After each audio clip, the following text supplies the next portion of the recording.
febrero. Me va a faltar un montón de tiempo, pero bueno. ¿Cuáles son esas paradojas de febrero? Los bolcheviques eran minoría, a pesar de que eran un partido con mucha experiencia interviniendo en esta lucha y que tenían una implantación mucho mayor que las corrientes que sí dirigían los soviets en ese momento, que eran los mencheviques, que los bolcheviques y los mencheviques eran facciones de un mismo partido, que era el Partido Obrero Socialdemócrata ruso. Los mencheviques tenían una línea de los trabajadores son una parte más de una revolución democrática que lo que va a instaurar en Rusia una república liberal burguesa con un parlamentarismo, unas elecciones democráticas, un gobierno democráticamente electo en el que se persiste el capitalismo y las clases, la división de clases sociales tal cual.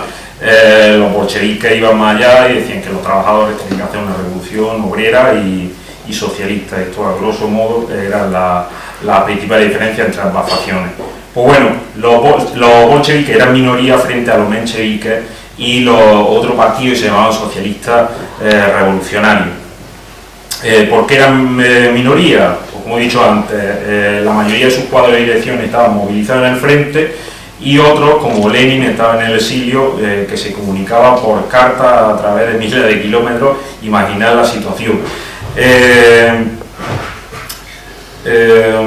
Además, otra situación que vamos a ir observando en los acontecimientos de la revolución a lo largo de 1917 es que es necesario que los trabajadores tengan una experiencia de actividad y de organización dentro de la asamblea y en las insurrecciones para darse cuenta de cuáles son las diferencias políticas verdaderas entre mencheviques y bolcheviques que plantean unos y otros para confiar más en una línea o en otra. Entonces, en febrero se da una dualidad de poder, los soviets se han unificado en un solo soviet, como digo, cuestión de días, estamos en un solo mes todavía, febrero, y están poniendo en jaque al gobierno que no tiene ninguna autoridad para desconvocar las huelgas y las movilizaciones que se están sucediendo. Hay una clara diferenciación entre dos clases. Por un lado, la burguesía está apostando por el gobierno provisional que se ha formado de la burguesía en Rusia, en el que entran a formar parte, ahora veremos en abril, los socialistas revolucionarios y los mencheviques, catapultados por todas las movilizaciones obreras que está habiendo. Es decir, la burguesía los acoge para intentar integrarlos y apaciguar así a las masas que se están moviendo en la calle. Por otro lado, pues la clase trabajadora organizada en lo que Trotsky llamaba la célula de democracia obrera, esa asamblea de fábrica y de barrio. Llegamos a abril. Como he dicho, entre los socialistas revolucionarios y los mencheviques en ese gobierno provisional. Y bueno, hay aquí un dato, como los bolcheviques en ese momento, en abril, tenían solamente 79.000 militantes, 79.000 afiliados. Y sin embargo, aquí se inicia un periodo de crecimiento que llega hasta junio, en el que pasan de 79.000 a 170.000 en meses, y en Petrogrado solamente, que tenían 15.000 personas, pasan a 40.000. Y bien, este mes sirve también, como he dicho, de experiencia para que las masas vayan diferenciando las distintas corrientes políticas que intervienen ahí en su asamblea y vayan tomándole la confianza y pillándole de confianza a una y a otra. Llegamos a mayo. En mayo se organiza una conferencia obrera, se llama, intervienen distintos soviets y comités de empresa. Ahí se impone una mayoría, eso en Petrogrado, se impone una mayoría bolchevique. En los primeros 3 meses medio, hay que destacar que ya hay 20 millones de personas organizadas en soviets. Se me ha olvidado mencionar que los soviets no solamente eran de trabajadores, como he dicho antes, los soldados también se habían incluido y los campesinos también se empiezan a movilizar en el campo, expropiando a los grandes terratenientes, también en algunas zonas, Rusia, un continente entero. Ya llegamos, estamos en mayo, en junio, la primera semana de junio, se organiza el primer congreso de todos los soviets de Rusia, en el que participan 305 soviets locales, 53 soviets regionales, comités de empresas sueltos que no estaban adscritos a ningún soviet, y el ejército, que tenía unos comités medio autónomos. De ahí van 822 delegados, de los cuales son 105 bolcheviques solamente, frente a 285 socialistas revolucionarios y 248 mencheviques. Se ve claramente la diferencia de tamaño todavía. En este primer congreso se saca una resolución por la que se apoya al gobierno provisional. El soviet apoya al gobierno provisional, los bolcheviques se oponen a esto bajo la consigna de que todo el poder debe ir para los soviets y que hay que tomar el poder. Esta es la línea que van a llevar desde entonces en adelante, con cierta flexibilidad táctica según el momento. Ya va a pasar el minuto y me vaya a perdonar. Me da 5 más, ¿no? Perfecto.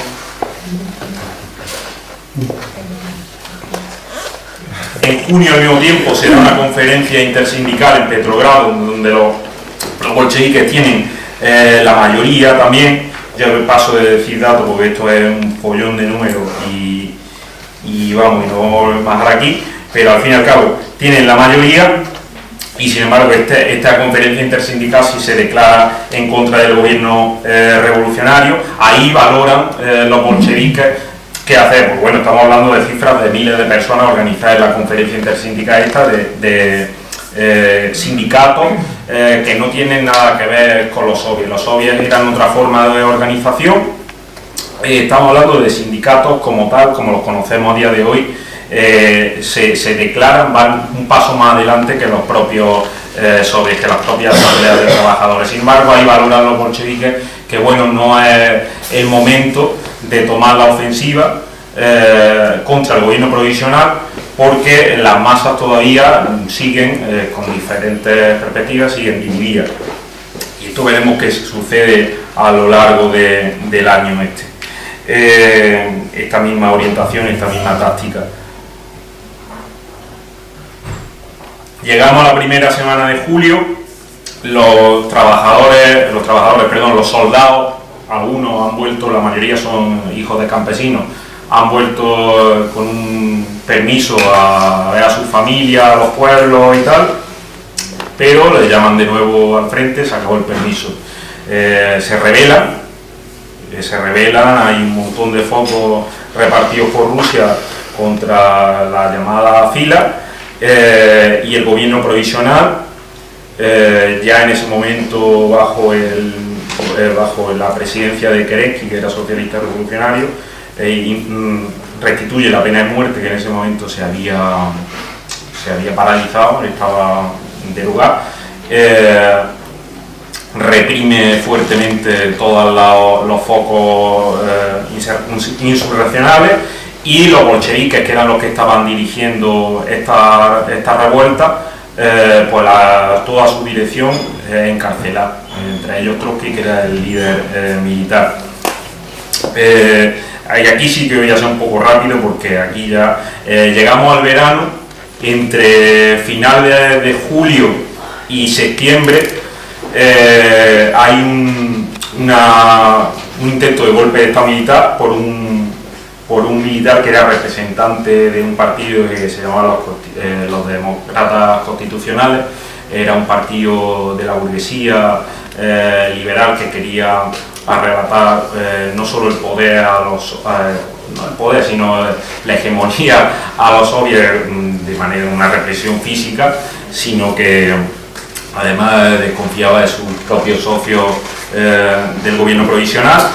Entonces este general, el Kornilov, amenaza al gobierno provisional, y los únicos que salen en defensa bajo la línea de los bolcheviques son los soviets. Los únicos que salen en defensa, que empiezan a rearmarse, a reorganizarse frente a la incapacidad y la indecisión del gobierno provisional, que no sabe qué hacer. Está dividido. Por un lado, Kerensky pues no puede decir vale, voy a tenderle la mano a los soviets porque ya están bajo la dirección de los bolcheviques, y eso supone sacar de nuevo de la cárcel, que recordemos hace un mes ha metido en la cárcel a toda la dirección bolchevique, sacarla de la cárcel y volver a tener estos tíos por ahí fuera, reorganizándome a los trabajadores, reorganizándome a los soviets y, mucho importante, rearmándome a los soviets para hacerle frente al general golpista reaccionario que viene. Pasan los días, estamos hablando de 2 días o cosas así. Al final Kerensky saca de la cárcel a Trotsky, se frena el golpe militar y llegamos a septiembre. Me voy a avanzar muy rápido. En septiembre se han frenado todas las tentativas de golpes militares, quedan algunos cuantos oficiales del general Kornilov por ahí repartidos, van cayendo los soviets, los brazos militares de los soviets se van desplazando y los van arrestando y matando a los golpistas. En septiembre los bolcheviques toman el pulso y se dan cuenta de que hay una tensión grande hacia una insurrección armada. De hecho, ya físicamente están armados los soviets. Sin embargo, hay cierta división dentro del partido bolchevique, en cuanto a qué hacer. Primero hay esa división en los soviets. Los soviets no tienen claro, hay soviets que tienen claro, recordemos que los soviets son de fábrica y de barrio más. Hay soviets que tienen claro que quieren la insurrección, otros prefieren atrasarla hasta un segundo congreso que iba a haber de todos los soviets un mes más tarde. No penséis que era mucho más. De nuevo, la cuestión de cómo los días y las horas determinaban cualquier cosa. Esa división que hay dentro de los soviets se traslada al seno de la dirección del partido bolchevique, y ahí pues al final no pasa nada. Efectivamente tienen que esperar hasta el segundo congreso de los soviets, que pasa en octubre de nuestro calendario, noviembre. En ese congreso se saca la resolución de formar un gobierno de trabajadores, campesinos y soldados. Se asalta la sede del gobierno y empieza un nuevo orden que ahora debatiremos tranquilamente.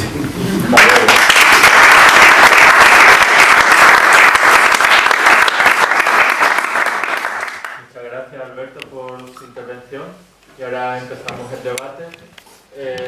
Para pedir el turno, con levantar la mano suficiente, yo voy apuntando.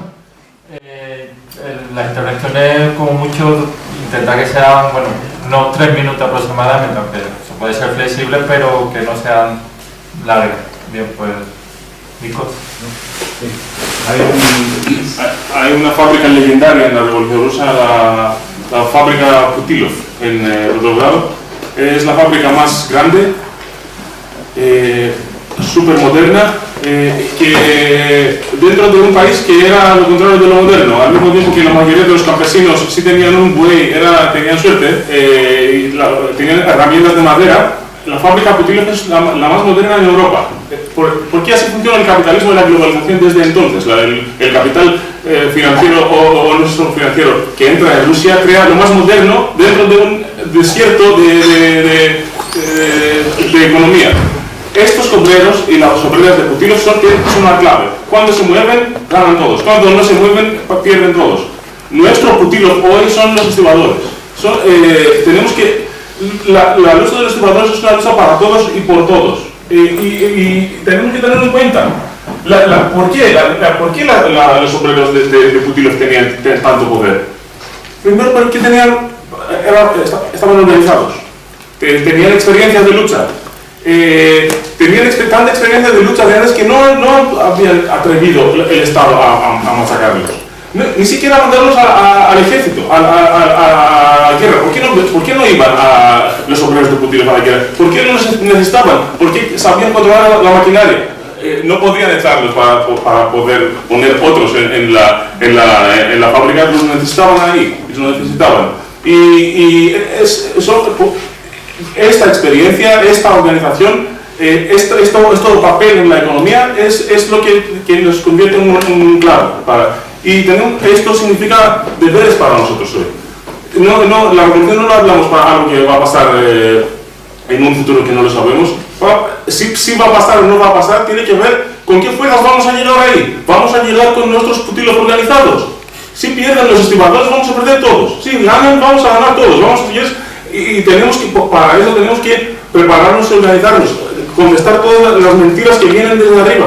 Tenemos que entrar en esta lucha, incluso nosotros no salimos en los programas de televisión, pero estamos en nuestros barrios, en nuestras universidades, en nuestros centros de trabajo, tenemos que contestar las mentiras de los privilegiados, que como privilegiados eran los obreros de Putilov. Queremos ser todos privilegiados, no queremos que pierdan en nadie, o sea, es nada.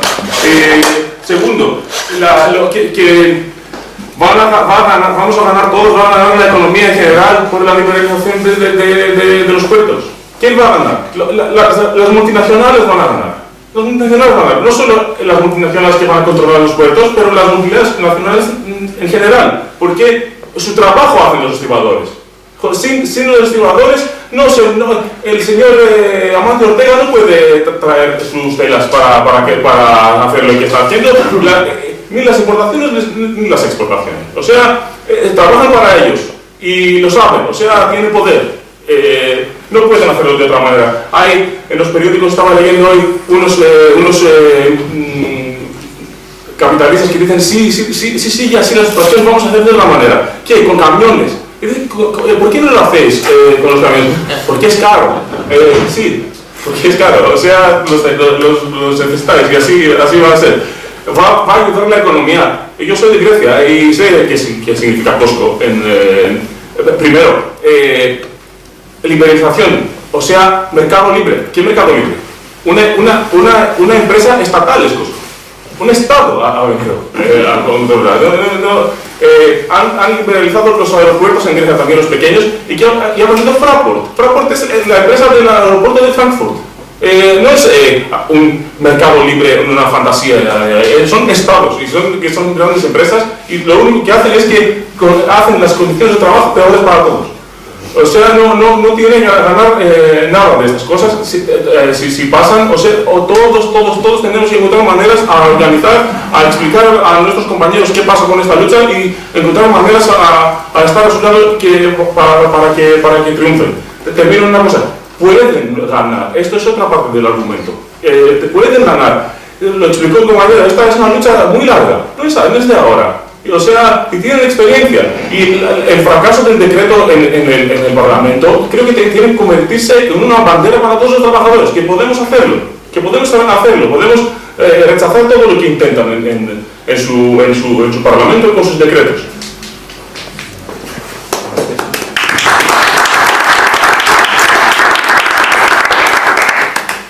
Tengo muchas cosas apuntadas, pero bueno, si no pido después la palabra otra vez. En primer lugar, darle las gracias al colectivo de los estibadores por la lucha que están llevando, porque como decía Nikos ahora es clave, y gracias también por venir al debate de hoy.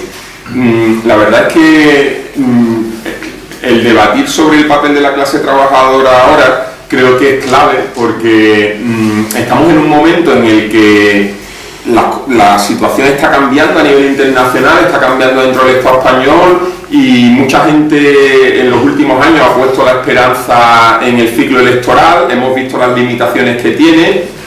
Bueno, nosotros empezamos a construir Podemos aquí, ahora no estamos en Podemos por un debate interesante también, pero empezamos a construirlo en Sevilla. Y bueno, hemos metido ahí un pie en el Parlamento, está sirviendo para algunas cosas, pero pensamos que realmente el mundo donde se cambia es luchando en las calles y en los centros de trabajo. Entonces, por eso creo que el debate sobre el papel de la clase trabajadora en estos momentos y aprendiendo de la historia, por ejemplo, la Revolución Rusa, es clave.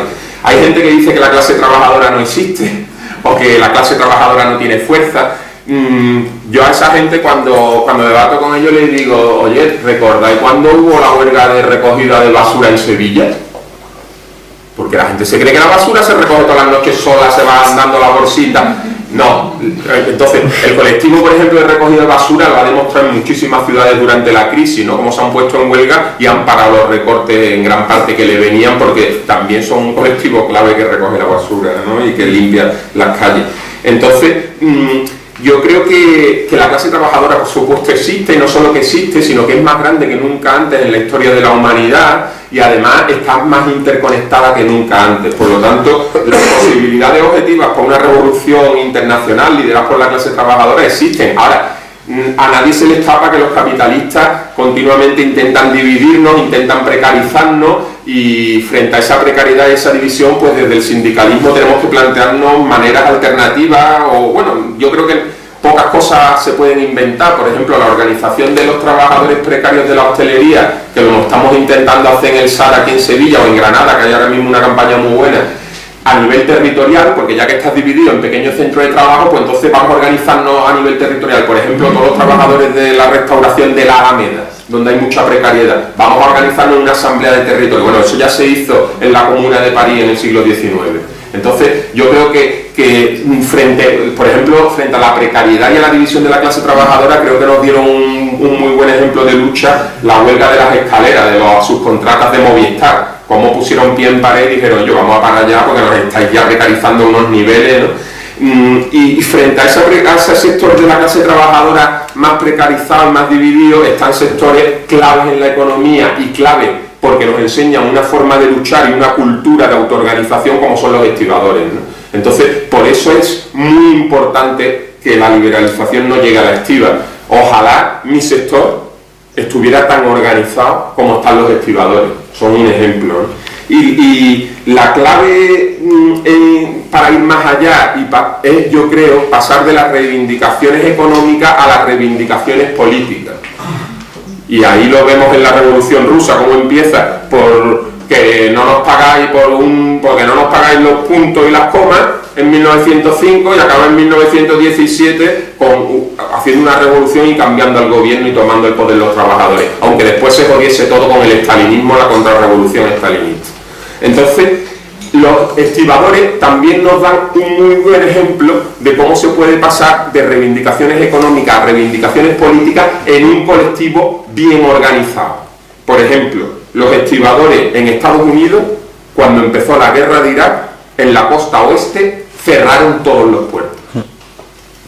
Yo estaba en ese momento en San Francisco, los estibadores de San Francisco, el símbolo es una mano con un garfio. Aquí es una mano dándole una hostia a un sitio donde, no sé cómo se llama eso, donde se amarran los barcos. Eso, pues dándole una hostia ahí. Bueno, pues estos tienen un garfio. Y cerraron los puertos en contra de la guerra. Eso nos da una idea de la fuerza que podemos tener cuando estamos organizados. Los estibadores de Australia, cuando empezaron las prohibiciones verdes en el sector de la construcción, llegaron a los estibadores. Y los estibadores, en el marco de la Guerra Fría, se negaron a cargar uranio que iba para armas nucleares en los barcos.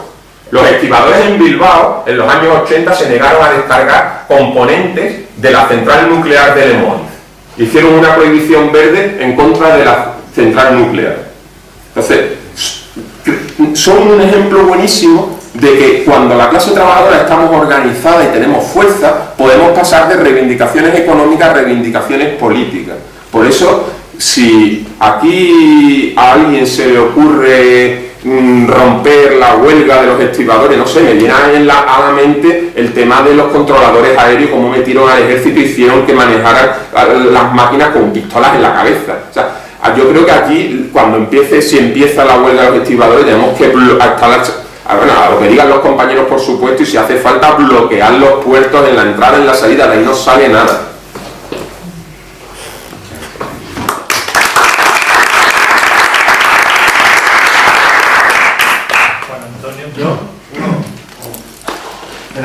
Yo quiero volver al tema del feminismo, porque quiero recargar que la huelga la hicieron las mujeres trabajadoras, porque estamos viviendo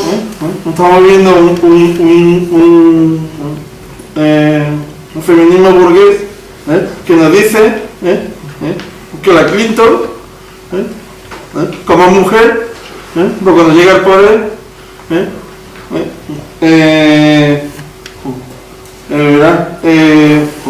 según el feminismo burgués, todas las mujeres luchan por los derechos de la mujer.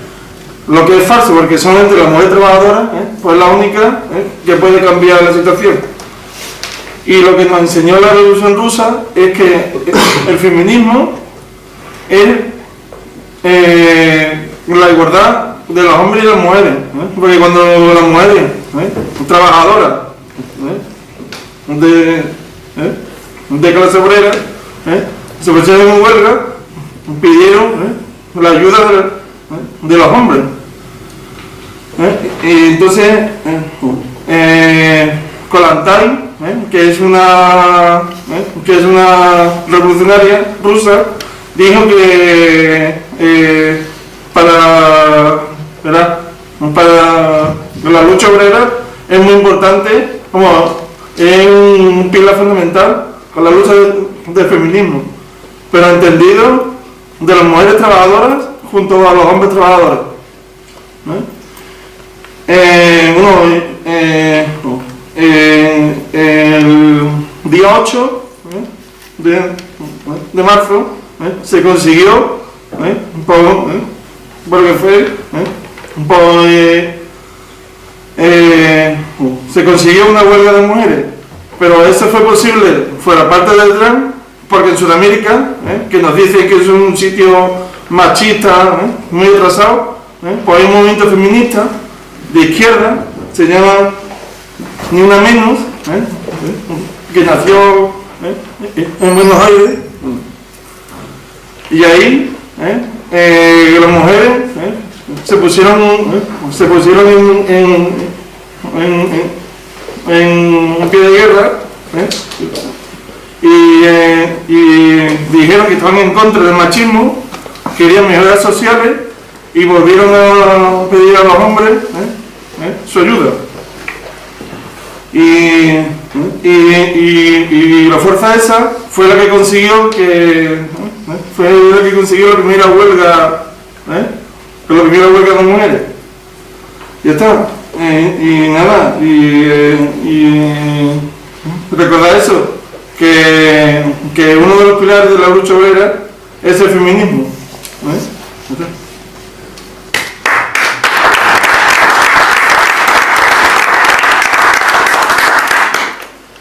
Bueno, no tengo más palabras, pero ya estamos en tiempo de debate y creo que el tema es lo suficientemente interesante para que haya intervenciones. A mí me gustaría decir, nosotros... Sí, bueno, luego vais a tener un turno al final para responder las cuestiones, pero si no hay nadie, pues sí, pues interviene. Sí. ¿No hay nadie? Sí, Claro. No, yo quería hacer solamente una reflexión. Antes de comentar a Jesús fuera, tenemos la clase trabajadora, que es verdad que sí existe, que no ha dejado de existir nunca, porque todos somos trabajadores, incluso a los que en su trabajo llevan corbata son trabajadores, aunque ellos igual, y algunos no lo saben siquiera. Tenemos un problema, en primer lugar, sobre todo la clase trabajadora que es de izquierda, una cosa que nos pesa, Nacho, es somos muy críticos, ¿verdad? Somos críticos, defendemos nuestras ideas normalmente con mucha pasión y muchas veces eso nos divide y ahí tenemos un problema. No tenemos la capacidad que tiene la derecha, que, no sé, la religión, macho, los aúna cuatro cositas. La religión, el dinero, el saber robar y 4 cosas más, y están todos machos en la misma línea y no fallan. Nosotros, en algunas ocasiones, lo veo en el sindicato, yo he sido, durante un tiempo fui militante de Izquierda Unida, después de serlo, por lo mismo que estoy criticando ahora, pues no estaba de acuerdo y lo sigo votando, evidentemente, ahora voto a Unidos Podemos. Somos demasiado críticos muchas veces. O sea, yo sé, conozco porque, aunque no esté políticamente a día en constantemente todos los temas, sé de la decisión que hubo de anticapitalista de Podemos, conozco el tema, y yo creo que ahí deberíamos por lo menos, o sea, por lo menos podemos votarlo a los partidos de izquierda que nos parezca menos malo, aunque sea así, simplemente. Y además tenemos un problema en la Casa Trabajadora, que es la falta de cultura del trabajo. Falta de cultura del trabajo en el día a día. Es fácil hoy en día tener falta de cultura del trabajo, estar viendo la tele, quedarte embobado con esta invasión capitalista, se puede decir, de que me tengo que comprar un móvil nuevo, me tengo que comprar... Pero tenemos una falta de cultura importante. Y eso muchas veces no nos la enseñan en la universidad. La tenemos que enseñar en casa a nosotros, a nuestros hijos, y eso es así. Y ahí tenemos un problema. La falta de unidad, una reflexión que hago, falta de unidad. Tenemos que ser un poco más generosos. No podemos estar de acuerdo al 100% en las ideas, nunca todos de un partido con todos los de otros, ni siquiera entre los del mismo partido, entre los de la misma plataforma, entre los de la misma asociación, entre los del mismo sindicato. Es imposible. Yo cuento una anécdota siempre cuando era militante de Izquierda Unida y había la marcha del 14 de abril, ¿no?, por la República, iba siempre del Cristina al Puente de Triana normalmente, y había un cartel un año y pregunté, y venía abajo, venía todos los colectivos que se sumaban a la marcha. Había algunos que no los conocía, yo creo que había 2 partidos trotskistas, disculpad, ahora mismo no recuerdo, y entonces en mi ignorancia empecé a preguntar a José Manuel García, que fue mi concejal en Sevilla, oye, ¿y este partido es el partido trotskista? No sé qué, este es el partido... Yo, ¿y los partidos trotskistas? Y dice, sí. Dice, uno tiene 30 habitantes y otro 40 y son prácticamente los mismos los dos. Y yo decía, es que esto no puede ser, esto no puede ser, macho. No podemos ser tan específicos. Tenemos que tener por lo menos algunas cosas que nos unen y tirar por ese carril, macho. Ojalá viniera algún sindicalista, algún líder político, ¿no? Ahora parece que hay gente nueva que a mí por lo menos me llena de ilusión. Con el desierto que hemos pasado en los últimos tiempos, que celebramos 11 congresistas con Cayo Lara, que para mí es un gran político, pero no tenía el tirón humano suficiente, en la peor debacle del Partido Socialista y de su historia, ¿no? Tenemos que ser un poco más generosos. Vale. Es verdad que nosotros empezamos dentro de Podemos, cuando surgió Podemos, ya no estamos por circunstancias que, bueno, que tampoco voy a explicar ahora, pero sí es verdad que en las elecciones hemos pedido el voto a Unidos Podemos, y es un voto crítico, pero sí hemos pedido el voto. Jesús. Sí, bueno, yo animo a la gente a hablar porque seguro que tenemos comentarios, experiencia, preguntas para los compañeros. Yo quería plantear un poco, siendo consciente de la importancia de la clase trabajadora, también creo que hay que ser consciente de los problemas que enfrentamos a la hora de movilizarnos, ¿no? He hablado antes de algunos, del tema de, por ejemplo, la división con la subcontratación, ¿no? Los ataques, estamos sufriendo ataques muy fuertes, yo creo, las reformas laborales que nos han metido en los últimos años, que por ejemplo querían utilizar, ¿no?, para despedir con los 20 días por año trabajado. Y yo creo que ahora el gobierno está débil, y en parte se ha visto en que no han podido sacar el Real Decreto de la activa, de liberalización de la activa, y por otro lado, como el gobierno está débil, nos están metiendo ataques fuertes desde el Estado, pero desde los jueces, ¿no? Por ejemplo, ha sacado el Tribunal Supremo una sentencia que si una empresa tiene subcontratada a un servicio con una subcontrata y esa subcontrata va a la huelga, entonces pueden contratar a otra subcontrata para que haga el mismo trabajo, lo cual antes era ilegal. Es romper totalmente la huelga, y más ahora que hay tantos servicios subcontratados, ¿no? Entonces, frente a esto tenemos que ser muy conscientes de que vienen a por todas y que tenemos que defendernos a muerte, ¿no? Y, por ejemplo, una de las cosas que creo que es clave hacer es superar las burocracias sindicales. Las burocracias sindicales normalmente lo que están haciendo es dividir las luchas en vez de unirlas, lo que están haciendo es negociar, y negociar siempre, cuando se negocia sin movilización, significa que perdemos derechos, ¿no? Entonces tenemos que superar las burocracias sindicales, tenemos que desbordarlas, por ejemplo, las mareas verdes, las mareas blancas que meten a toda la comunidad que utiliza la sanidad, la educación, creo que son muy interesantes para desbordar las burocracias sindicales. También el tema de las marchas de la dignidad me parece súper importante impulsarlo. Tenemos una movilización el 27 de marzo en Madrid, me acuerdo de la última movilización en Madrid, la marcha de la dignidad, que fueron más de 1 millón de personas y se acojonaron. Pues tenemos que volver a repetir eso en Madrid, en mayo, el 27 de mayo. Y también creo que se desborda las burocracias sindicales o no se deja que las burocracias sindicales existan, incluso con la organización asamblearia que comentaba el compañero Estibado Joaquín, ¿no? Antes de entrar aquí me decía que todas las mañanas ahora hacen una asamblea, antes de empezar a currar. Eso yo nunca yo lo he visto durante periodos de huelga, pero la verdad es que así sí se desborda la burocracia sindical. En la marcha de la dignidad aquí tenemos un comité local donde se están coordinando luchas, cosa que las burocracias sindicales no hacen. Entonces el otro día tuvimos una reunión muy buena donde tuvimos muchos colectivos diferentes. Ahora, por ejemplo, empieza la gente de Alestis una huelga en el sector aeronáutico que están precarizando también muchísimo y tenemos que apoyarnos unos a otros. Y después también otra cosa que me parece muy importante para impulsar las luchas frente a los ataques es huir del sectarismo hacia comisiones y UGT, porque desde la izquierda muchas veces no se diferencia entre las burocracias y las bases, y hay bases que aquí tenemos el ejemplo perfecto, combativas en comisiones y en UGT. Yo he hecho barricadas de neumáticos ardiendo en la autopista que va al aeropuerto durante huelga general con compañeros de UGT.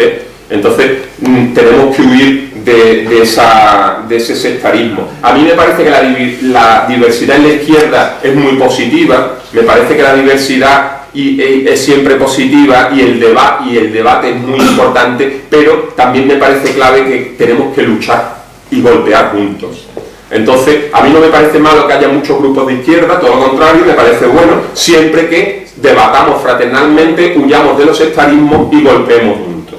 Lo último que quería decir es que creo que si la lucha de la estiba vence y la movilización el 27 de mayo en Madrid es masiva, creo que estamos poniendo los cimientos para una huelga general que tumbe la reforma laboral. Tenemos que desbordar la burocracia sindical. Yo me acuerdo cuando la manifestación masiva de la marcha de la dignidad en Madrid, el día antes, porque era el día antes, los burócratas de comisiones y UGT estaban firmando la paz social con el gobierno.